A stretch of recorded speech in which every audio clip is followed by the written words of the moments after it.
Tuko hapa mtandaoni, tuna scroll, tunaangalia, tunajifunza, tunacheka, lakini inawezekana unapitia changamoto ya maumivu ya viungo. Unaumwa na nyayo, unaumwa nyayo zinawaka moto, unaumwa na visigino, unaumwa na magoti, unaumwa na mgongo, unaumwa na kiuno, unaumwa na mabega. Yani wewe viungo vyako vyote ni vichungu. Siku nenda rudi na unavumilia. My friend, mimi nilikuwa mvumilivu kama wewe. Kama miezi miwili imepita, kuna moja ya zoezi niliona nikapenda, nikasema acha nijaribu kulifanya. Jamani, hiyo siku nimefanya zoezi siku ya pili, yani nimeshindwa kabisa kuinuka vizuri kitandani. Ninaanza kutembea kama mtoto, ni maumivu makali ya kiuno. Yani nikajikuta nimekimbia pharmacy, nikachukua dawa, nikawa natumia.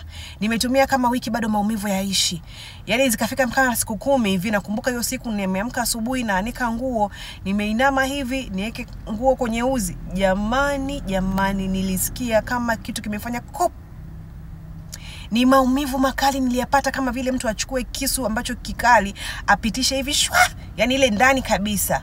Nikasema yani kwa kweli it never happened, mpaka niliwapigia watu wa familia yangu wa karibu kuambia jinsi ninavyojisikia na alia kama mtoto.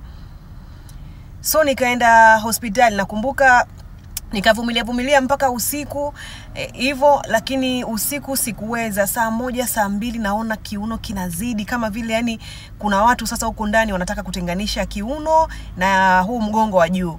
Bwana, nikajikuta Rahma Hospital. Anatafuta mtu kunifanyia x-ray, haonekani. Akatafuta baba wa watu, sio alikuwa amesinzia, akaja pale akanifanyia x-ray. Nikatoka nikaenda kwa daktari tena. Daktari ananiambia una maumivu kwa sababu mgongo wako sijui umepinda, umekaa hivi, kiuno hiki kinaonekana hakiko sawa, hivi na hivi. Nikaandikiwa dawa za kutumia kama aina 2 nakumbuka. Nimetoka pale ndo nikanywa dawa. Na hizo dawa jamani, ukinywa unasikia njaa kama umechanganyikiwa, yani unakula. Tusionane huko mtaani tumenenepa jamani. Wakati mwingine nenda rudi zile dawa natumia mpaka siku 15 nimeandikiwa za mwezi mzima. Nikasema this is too much. Nikakumbuka bwana, kuna rafiki yangu anaitwa Forever Move. As you can see, huyu mwamba hapa.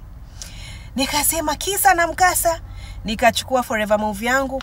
Unatoka utumie 3 vidonge kwa siku. Jamani, nilikuwa natumia 4. Asubuhi 2, jioni 2, kwa namna nilivyokuwa na hali mbaya. Wiki ya kwanza sikupata matokeo makubwa sana kwa sababu nahisi tatizo langu lilikuwa kubwa sana. Natembea hivyo kwa ile kuna pambana unatembea hivyo unatembea hivyo.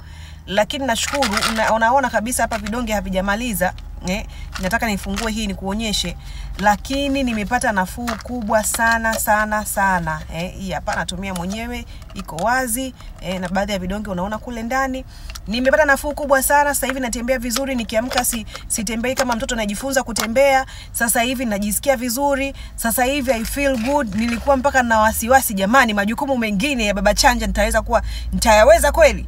Lakini sasa hivi niko poa, niko fit jamani. Forever Move ni kiboko ya tatizo na maumivu ya viungo. Kama wewe ni mwanamke una 6 section, umechomwa ile sindano ya mgongo unajua. Kama wewe ni mama mtu mzima una maumivu ya viungo, baba mtu mzima, karibuni.